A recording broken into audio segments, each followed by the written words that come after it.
Au Mexique, d'énormes manifestations anti-gouvernementales ont éclaté. De grandes manifestations anti-gouvernementales ont eu lieu dans la capitale, Mexico.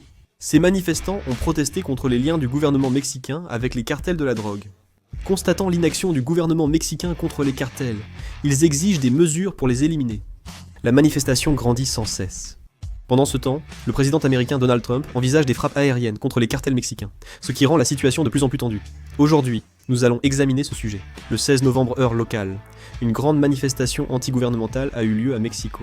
La police de Mexico rapporte qu'au moins 120 personnes ont été blessées lors de la manifestation anti-gouvernementale.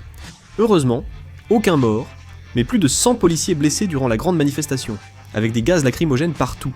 La police a tenté de disperser les manifestants avec des boucliers et des matraques, sans succès. Le noyau de ces manifestants était, comme lors de la précédente manifestation au Népal, composé principalement de la génération Z. Les manifestations au Mexique ont pris de l'ampleur, se poursuivant dans plus de 50 villes à travers le pays. On constate une propagation à l'échelle nationale. La raison qui a déclenché ces manifestations au Mexique, c'est la mort du maire d'Uruapan, Carlos Manzo. Le maire Carlos Manzo était une personne déterminée à éradiquer les cartels. De plus, c'était une personne qui se souciait du peuple et qui était respectée par beaucoup. Uruapan est l'une des principales villes agricoles du Mexique, réputée pour ses avocats. Mais le problème, c'est que des cartels profondément enracinés exploitaient ces producteurs d'avocats. Avant, les maires craignaient les cartels, ou prenaient de l'argent, sans vraiment chercher à régler ces problèmes. Mais cette fois, le maire Carlos Manzo était un peu différent. Malgré les menaces, il portait un gilet pare-balles et appelait à lutter fermement contre les cartels. Mais cet homme a été assassiné par le cartel. Il pensait d'abord aux citoyens et avait une grande réputation. Mais lorsqu'il a été assassiné par le cartel, beaucoup de gens se sont mis en colère. Après l'assassinat du maire Manzo, le gouvernement mexicain a exprimé ses regrets sans agir, ce qui a accentué la colère du public. Les assassinats de politiciens par les cartels étaient fréquents dans le monde. Le gouvernement mexicain n'agissait pas à cause de ses liens avec les cartels, mais cette fois, c'était différent. L'assassinat du maire Carlos Manzo a poussé la population en colère à descendre dans la rue et des manifestations violentes ont commencé à éclater. Lors de la manifestation, les protestataires brandissèrent des banderoles « Je suis Carlos Manzo ». Les manifestants ont montré leur soutien, en portant le chapeau de cow-boy souvent arboré par le maire Carlos Manzo, époque du Mexique. La police a arrêté 20 manifestants pour violence, mais la foule était si nombreuse qu'elle a débordé les forces de l'ordre. Certains ont même repoussé la garde présidentielle et tenté d'entrer dans la zone protégée. La police a réprimé les manifestants avec des gaz lacrymogènes, auxquels ceux-ci ont répondu par des jets de pierre. De nombreux participants ont aussi brandi le drapeau pirate, symbole de One Piece et emblème des protestations de la génération Z.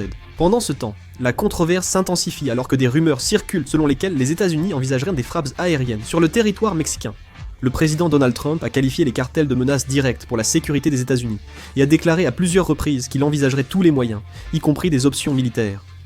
Récemment, il aurait même commencé à examiner la possibilité de déployer des troupes américaines et des agents de renseignement au Mexique. D'après un reportage de NBC aux États-Unis, l'administration Trump étudie le plan et certaines unités auraient entamé un entraînement préliminaire pour une possible intervention. Ce plan vise à neutraliser les missions clés des installations de production et des réseaux d'approvisionnement des cartels. Des méthodes d'attaque avec technologie de reconnaissance et équipements de surveillance sont en discussion. Le reportage mentionne la possibilité de frappes aériennes par drone, et il est également prévu que des agences de renseignement majeures telles que la CIA participent à la phase de collecte d'informations. Les États-Unis estiment que cette méthode stopperait les drogues illégales vers leur territoire. Mais l'opération, possible sans l'accord du Mexique, porterait atteinte à sa souveraineté et provoquerait une forte opposition. Certains politiques mexicains parlent déjà d'humiliation nationale. En particulier, au sein du Mexique, la tension sociale est déjà extrêmement élevée, en raison du problème des cartels, si bien que la possibilité d'une intervention militaire américaine divise l'opinion publique en deux camps. Au niveau international, certains prônent la prudence sur l'usage de la force dans un autre pays, évoquant aussi un risque de détérioration rapide des relations diplomatiques entre le Mexique et les États-Unis. Les États-Unis avancent l'argument de la protection de leur propre sécurité, tandis que le Mexique insiste sur la défense de sa souveraineté, ce qui accentue davantage le conflit entre les positions des deux pays. En réalité, la présidente du Mexique, Claudia Sheinbaum, affirme elle aussi qu'il faut éliminer les cartels, mais elle poursuit une politique d'inclusion plutôt qu'une guerre contre les cartels, privilégiant l'intégration à la place des balles. En fait, elle laisse pratiquement les cartels agir sans intervention. De plus en plus de personnes expriment leur colère croissante. Claudia Sheinbaum, la présidente du Mexique, est entrée en fonction en octobre 2024. Dès sa première année de mandat, elle a enregistré un taux de soutien de plus de 70%, atteignant même 80%, ce qui montre un fort soutien populaire. Cependant, récemment, ce soutien semble diminuer, Comme elle adopte une attitude plutôt conciliante envers les cartels, les critiques à son égard s'intensifient. La présidente mexicaine Claudia Sheinbaum a récemment tenu des propos déconnectés, suscitant à nouveau le mécontentement du public. Claudia Sheinbaum, la présidente du Mexique, a exprimé des doutes concernant l'origine de cette manifestation, et, lors de sa conférence de presse matinale régulière, elle a déclaré qu'il semblait que certains manifestants avaient été payés pour participer. Elle a également affirmé que la manifestation avait été encouragée depuis l'étranger. En conséquence, elle fait l'objet de nombreuses critiques. En réalité, Claudia Sheinbaum, la présidente du Mexique, a maintenu une position fermement opposée à la possibilité de frappe aérienne prônée par Donald Trump, le président des États-Unis.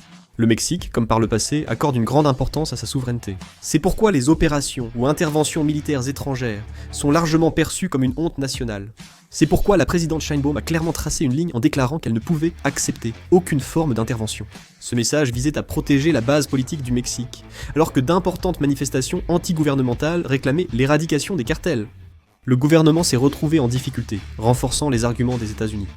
À mesure que les exigences de l'époque se sont croisées avec la logique américaine, le gouvernement mexicain est entré dans une phase complexe où il subit simultanément la pression de renforcer sa lutte contre les cartels. Néanmoins, les experts estiment que le président Sheinbaum ne changera pas fondamentalement la stratégie de sécurité existante, ni n'adoptera une position permettant une intervention extérieure. Même si les appels à une réponse plus ferme se multiplient, un changement radical dans la manière de mener les opérations militaires représenterait un fardeau, non seulement pour l'opinion publique, mais aussi pour la base politique. Les États-Unis pourraient utiliser cette manifestation pour demander des mesures plus directes du Mexique. Donald Trump a déjà cherché à qualifier les cartels d'organisations quasi-insurrectionnelles. Plus le chaos augmente au Mexique, plus le discours ferme des États-Unis pourrait s'accentuer. Cette dynamique pourrait tendre les relations entre les deux pays, tandis qu'au Mexique, l'opposition à l'ingérence étrangère et les demandes de sécurité s'intensifient, aggravant les conflits politiques. À ce sujet, non, les problèmes structurels qui émergent au sein du Mexique sont désignés comme des facteurs aggravants de la situation actuelle. Les cartels mexicains sont désormais ancrés dans l'économie et la politique, dépassant le simple crime organisé. Dans certaines régions, ils agissent comme des quasi-gouvernements, collectant des fonds et contrôlant la sécurité. Cette structure s'est construite sur des décennies, compliquant la libération des autorités locales ou de la police, de l'influence des cartels. Les citoyens ont été témoins de cette réalité pendant trop longtemps, et finalement, l'assassinat du maire Manjo a servi de détonateur important qui a enflammé la colère accumulée. Cette situation est d'autant plus grave que les cartels infiltrent désormais les secteurs clés de l'économie. L'avocat est un produit d'exportation clé du Mexique, influençant les marchés américains et européens. La violence croissante dans ce secteur déstabilise l'économie locale. En réalité, alors que les cartels exigent de l'argent de protection aux producteurs et contrôlent les véhicules de transport, s'appropriant ainsi les infrastructures, les inquiétudes concernant la stabilité de l'approvisionnement en produits agricoles mexicains sur le marché international augmentent. Certains analystes pensent que l'intervention militaire américaine vise aussi des intérêts économiques, pas seulement la sécurité. Les États-Unis s'intéressent aux problèmes des drogues venues du Mexique et à la sécurité des industries frontalières et de l'économie régionale. C'est pourquoi le ton des messages publiés par l'administration Donald Trump devient de plus en plus ferme, et à l'intérieur du Mexique, cela est interprété comme un renforcement de la pression extérieure, ce qui accroît la tension. S'ajoute la divergence entre le sud et le nord du Mexique, compliquant les conflits. Au nord, frontalier des États-Unis, la violence des cartels est courante, alors qu'au sud, le gouvernement central contrôle davantage et l'opposition à l'intervention américaine est plus forte. C'est pourquoi il existe des différences de point de vue selon les régions, et les opinions internes sur la direction à prendre par le gouvernement sont également très partagées. Au final, cette crise est le résultat de l'explosion de problèmes structurels que la société mexicaine n'a pas pu résoudre depuis longtemps, et elle s'élargit en une question majeure qui ébranle même les relations diplomatiques avec les États-Unis. Récemment, des manifestations violentes menées par la génération Z éclatent dans le monde. Nous l'avons évoqué dans une précédente vidéo. Au Népal et à Madagascar, des manifestations de la génération Z ont mené à des révolutions et à la chute des gouvernements. De plus, dans plusieurs pays d'Asie du Sud-Est, des manifestations de la génération Z continuent, et leur impact gagne aussi l'Amérique centrale et du Sud. Que pensez-vous de la situation ? Partagez vos avis en commentaire. Merci d'avoir regardé la vidéo.